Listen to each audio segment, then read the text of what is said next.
Welcome back to another whiteboard masterpiece. Today we're going to be breaking down the different paths to the world ranked golf tours. There are currently about 23 or 24 international professional golf tours that offer world ranking points. And that's important if you want to try to advance your pro golf career and play in major championships, play in PGA Tour events. It's all based on world ranking points. And so what I've done here is attached the amount of points that each tournament on each tour gives out, 24 being the highest for both the PGA Tour and the DP World Tour. Those are the main two world tours. There's an umbrella underneath each one of those with various tours you can try to play in Q School for to advance your career. I'll break all of that down.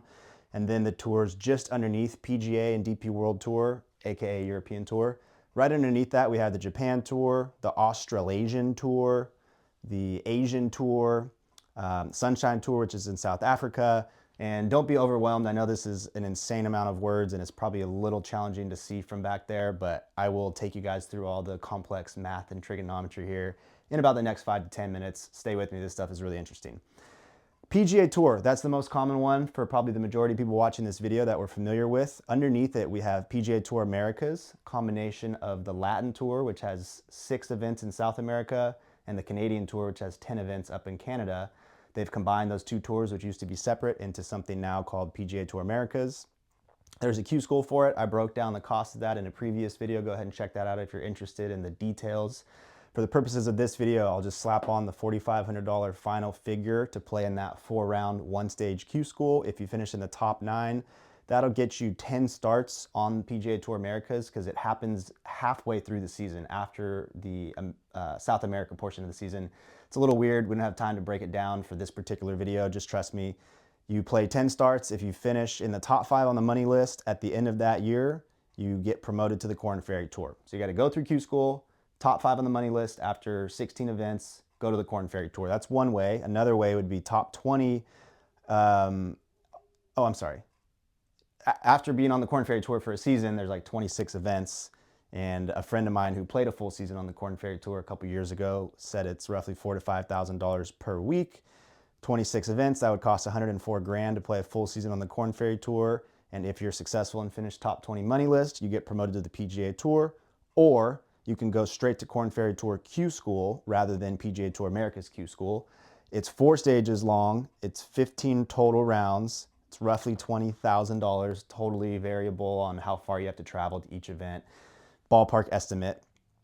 And if you, again, finish on the top 5 of Korn Ferry Tour Q School after 4 different stages, you ultimately go straight to the PGA Tour or top 20 money list from 1 season on the Korn Ferry Tour. So that route would take 1 to 2 years, depending on if you went straight to the Korn Ferry Tour via Q School and then a money list top 20 promotion to the PGA Tour, or if you went through PGA Tour Americas Q School, 1 successful season there, which would cost $51,000, again, based on a friend of mine who's competed there for a full season.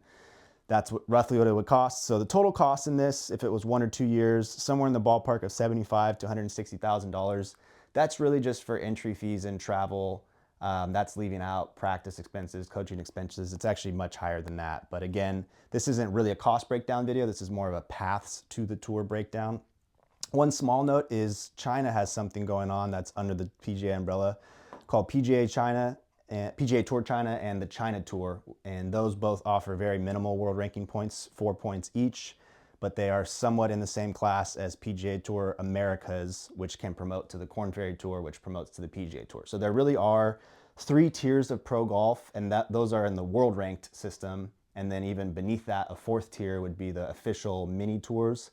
Things like the Dakotas Tour, things like your local state opens. These don't offer any world ranking points, even though the competition in many cases is just about as fierce as some of these other tours. Break those down in another video. So moving on to the DP World Tour route, they have a little bit more of an official satellite system underneath. So the direct underneath tour is called the HotelPlanner Tour. That just changed about a month ago. It's formerly known as the Challenge Tour. That offers 12 world ranking points, very similar to the Korn Ferry Tour, which offers 14. I don't know where I wrote that, but just trust me, it does. That's the Europeans' version of the Korn Ferry Tour, and they have 5 tours underneath. Tartan Pro Tour, Clutch Golf Tour, Nordic Golf League, Pro Golf Tour, and the Alps Tour. which all offer 4 points. And then these two I was unable to find, Clutch and Tartan. And they change fairly frequently, right? I believe the Clutch Golf Tour is pretty new. It's very hard to stay up to date on this stuff. A lot of these websites are in different languages.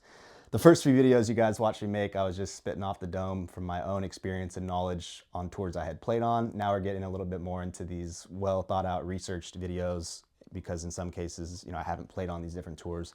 I tried the DP World Tour route. I played Q School for that in Italy once, unsuccessfully, but that's about the only experience I have with the Euro route. So the Alps Tour, finishing top 5 on the money list at the end of the year, promotes you to the HotelPlanner Tour. If you finish top 20 on the money list at the end of one full season on the HotelPlanner Tour, you go to the DP World Tour, or you can play in Q School for the DP World Tour. It's a 3-stage Q School. They offer 20 cards at the end of the 3 stages, and right now it's being run differently than the PGA Tour, where you can actually get straight on the major European World Tour, DP World Tour, via Q School. PGA Tour does not have that option right now. Q School only gets you to the Korn Ferry Tour, and then you must play an entire full season, play extremely well to be in the top 20, and then get promoted. So it's a 2-stage promotion in America. In Europe, it's a 1-stage promotion, and their Q School is only 3 stages instead of 4. So it's a much better chance of getting on a world stage if you're not from America or willing to travel outside of America. Interesting to note, they've reduced their cards in Q School from 25 to 20. So they're giving out less cards, and they're doing the same thing on the PGA Tour, and they're eliminating Monday qualifiers as well. So both of our 2 major world tours are putting the message out that they want less guys getting onto the tour each year. Interesting to note and discuss why they may be doing that. So the Alps Tour is primarily in Europe and Egypt. The Pro Golf Tour in Europe and North Africa, they also give the top 5 on the money list at the end of each year a DP World Tour card.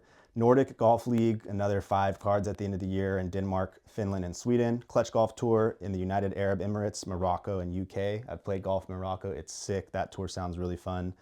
They only give out 3 cards from their top money list earners at the end of the year.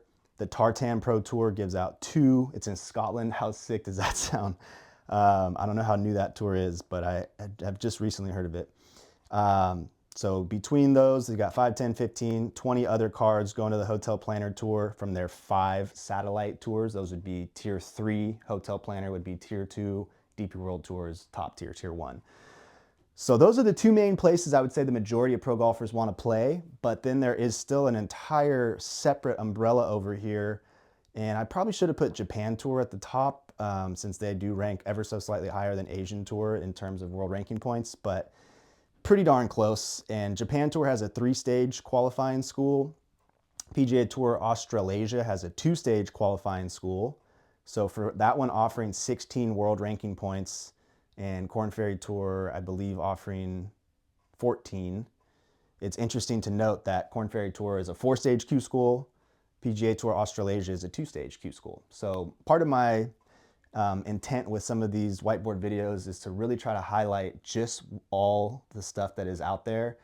And my friends and I over the years really had a fun time trying to make Excel spreadsheets and strategize where we might have just a fractionally better chance getting through a Q School, or where a tour might have a slightly lower entry fee to payout ratio, and it changes all the time. So a lot of the figures that I did a couple years ago when I was competing more are not really relevant anymore, and I'm having to relearn. But the good thing is I have friends that are pro golfers on every single continent except for Antarctica. And I have a college teammate playing on the Japan Tour that's also been on the Asian Tour. I have a friend that's a major winner on the Sunshine Tour. So I do have inside info on almost all of these tours and can definitely go way more in depth in some future videos depending on which stuff you guys are interested in. But let's keep cranking here.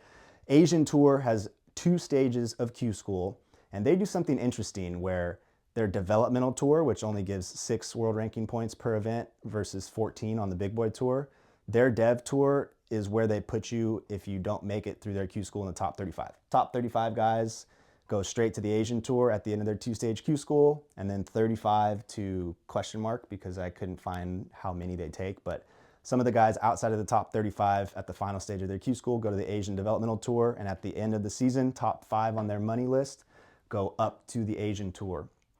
And then they also have something really interesting, which is a partnership with the LIV Tour for the last 2 or 3 years. something called the International Series, which is 10 elevated events on the Asian Tour. At the end of it, the highest money earner goes straight to the LIV Tour, gets a contract with one of the main teams. And then they also had some like developmental, or I don't exactly understand what it is, something in affiliation with the LIV Tour that you can play in by being on the Asian Tour. So that's interesting to note, but the LIV Tour does not currently offer any world ranking points. They're completely shunned from this entire umbrella of pro golf that everybody else is a part of. So that's very controversial. PGA Tour Australasia, Q School is 2 stages, as I mentioned. Then there are 2 other tours, PGA Tour of India and the Gira Tour, G-I-R-A, which is in Mexico. Brand new. I have a really close friend, actually somebody who used to live with me, who's been playing on that tour, among other friends. Learning a lot about it recently and how cheap the entry fees are compared to the payouts and how great of a place it actually is to play. So that's an emerging, awesome tour that I've heard of. All-Thai Tour, not a lot of points going on there, 5. Like I said, Sunshine Tour, if you follow this arrow all the way up to DP World Tour, they have some co-sanctioned events, such as the South African Open. So just by being on the Sunshine Tour, you get potential entry into a couple DP World Tour events. Now that doesn't really exist on the PGA Tour. There's no other tour you could be affiliated with, like Korn Ferry, that would potentially get you into a PGA Tour event. So I'd say PGA Tour is definitely the most gatekeepy of all tours, where you got to be in the club or you ain't invited. But some of these other tours do a little bit more sharing with the upper, big tours. MENA Tour stands for Middle East and North Africa Tour. That's a new one. That's pretty exciting. Doesn't offer much in terms of world ranking points, only 3, but they also promote to the Sunshine Tour. The Big Easy Tour, another South Africa-based tour, which offers 3 world ranking points, also promotes at the end of the season to the Sunshine Tour. So they have a 3-tier system going on. Again, Big Easy, Sunshine, DP World Tour, MENA Tour, Sunshine, DP World Tour. As far as I know, All-Thai, Korea, they don't associate with DP World Tour. I think the majority of the stuff over here is kind of separate, standing on its own. Some of it promotes to the Asian Tour. So yeah, very interesting stuff. I'll cap it at that and try to, expand in a future video on which parts of this you find interesting. And then there's a whole other iceberg video I could make about mini tour pro golf on the tours that don't offer world ranking points, primarily focused on the US based tours, which would be where the majority of pro golfers play. Because here's your options as a pro. You either go to Q School. Almost every single one of these tours that I listed has a Q School. Those are always the most expensive and the hardest to get through. Or you play on mini tours, and a lot of guys view that as like a training ground, trying to make sure their game is ready before they invest the big bucks or seek investments from sponsors to go play Q School and start traveling abroad. Technically you could play all of these in 1 year. Some of them conflict. PGA Tour and DP World Tour in the fall of each year typically overlap, I think intentionally, kind of the same way like Apple and Android fight with each other and they want you to only use their plug. I think these 2 tours don't want you to be able to potentially have dual ownership. That's the wrong word, but you know what I mean. It can be done, but anyway, I will cap it at that for now. Let me know what you guys think in the comments. I hope you enjoyed this video. Drop a like and share it with a friend, share it with your mom, share it with your grandma, and check back soon for the next video on this channel. Peace.